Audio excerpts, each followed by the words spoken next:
سامعین اکرام، اپنے سارے کام اللہ کے یہاں سپرد کرو اور اپنے سارے کاموں کے لیے اللہ کو پکارو۔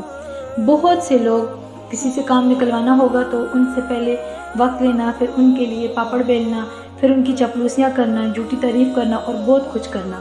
بہت سے لوگ اپنے کام نکلوانے کے لیے اگرچہ کیوں نہ اس بندے کو دل سے ناپسند کرتے ہیں، لیکن منہ پہ ان کی خوشامد کرتے ہیں اور جھوٹی تعریف کرتے ہیں۔ یہ سب کرنا گناہ ہے۔ تو سامعین کرام، اس وقت آپ یہ اپنے دماغ میں بات ڈالیں کہ اللہ آپ کو دیکھ رہا ہے اور آپ کے دل میں کیا اور آپ کی زبان پہ کیا ہے۔ سامعین کرام، اپنے سارے کام آپ اللہ سے امیدیں لگائیں، اللہ کو پکارو، وہ آپ کے کام پورے کرے گا۔ اس اللہ سے کام آپ کو نکلوانے کے لیے کسی طرح کے پاپڑ نہیں بیلنے پڑیں گے، چپلوسی کی ضرورت نہیں پڑے گی، صرف اور صرف اخلاص کی ضرورت ہے، اور اخلاص کے ساتھ فرض عبادت اور نفل میں اضافہ کرو تو دیکھو اللہ تعالیٰ کیسے آپ کے کام خود بخود کرتا چلے جائے گا۔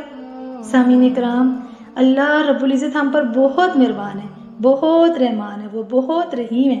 اس کی صفت ہے کہ وہ ہمارے گناہوں کو معاف کرتا ہے اور ہمارے درجات کو بلند کرتا ہے اور ہمارے کام کو پورا کرتا ہے۔ اللہ ہم سب کو اپنا محتاج رکھے، کسی مخلوق کا نہیں۔ آمین۔